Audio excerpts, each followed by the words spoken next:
കോഴിക്കോട് കഞ്ചാവ് ഉപയോഗിച്ച് ബസ് ഓടിച്ച ഡ്രൈവർ അറസ്റ്റിൽ. പുക്കുന്തുകുറ്റിയിൽ താഴ സ്വദേശി ഫൈജാസിനെയാണ് പന്തീരാങ്കാവ് പോലീസ് പിടികൂടിയത്. കോഴിക്കോട് പെരുമണ്ണ റൂട്ടിലോടുന്ന റോഡ് കിങ് എന്ന സിറ്റി ബസ്സിലെ ഡ്രൈവറാണ് അറസ്റ്റിലായത്. ഡ്രൈവറുടെ ലൈസൻസ് സസ്പെൻഡ് ചെയ്യാൻ മോട്ടോർ വാഹന വകുപ്പ് നടപടികൾ തുടങ്ങിക്കഴിഞ്ഞു.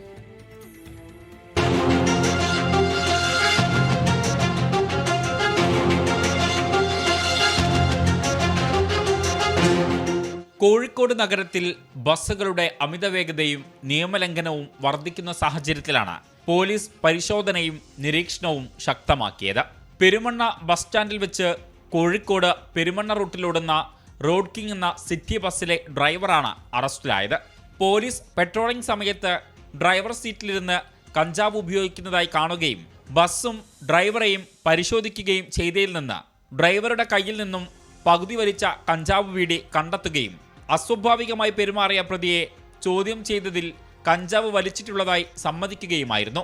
ഇതിൻ്റെ ഗൗരവം എന്ന് പറയുന്നത് നമ്മളും നിങ്ങളും എല്ലാ നാട്ടുകാർ പൊതുജനങ്ങളൊക്കെ വിശ്വസിച്ചിട്ട് യാത്ര ചെയ്യുന്ന ഈ യാത്രാ വാഹനങ്ങളിൽ നമ്മൾ അവരെ ഡ്രൈവറെ വിശ്വസിച്ചിട്ടാണ് നമ്മൾ ഇത്തരം ഈ കൺവെൻസിൽ ഉപയോഗിക്കുന്നത്. അപ്പോൾ അതിൻ്റെ ഗൗരവം ഇന്ന് ഈ അറസ്റ്റിൻ്റെ ഭാഗമായിട്ടുള്ള ഗൗരവം അതാണ്. നമുക്ക് എല്ലാവർക്കും അറിയാം, അസുഖം വന്നു കഴിഞ്ഞ് മരിക്കുന്നതിനേക്കാൾ കൂടുതൽ റോഡിലാണ് ജീവൻ പൊലിയുന്നത്. ബസ് പന്തീരാങ്കാവ് പോലീസ് കസ്റ്റഡിയിലെടുത്തു. ഡ്രൈവറുടെ ലൈസൻസ് സസ്പെൻഡ് ചെയ്യുന്നതിനുള്ള റിപ്പോർട്ട് പന്തീരാങ്കാവ് പോലീസ് മോട്ടോർ വാഹന വകുപ്പിന് കൈമാറി. പെരുമണ്ണ ബസ് സ്റ്റാൻഡിൽ വെച്ച് അടിപിടി കൂടിയതിന് പ്രതിക്ക് പന്തീരാങ്കാവ് പോലീസ് സ്റ്റേഷനിൽ കേസ് നിലവിലുണ്ട്. 24 കോഴിക്കോട്.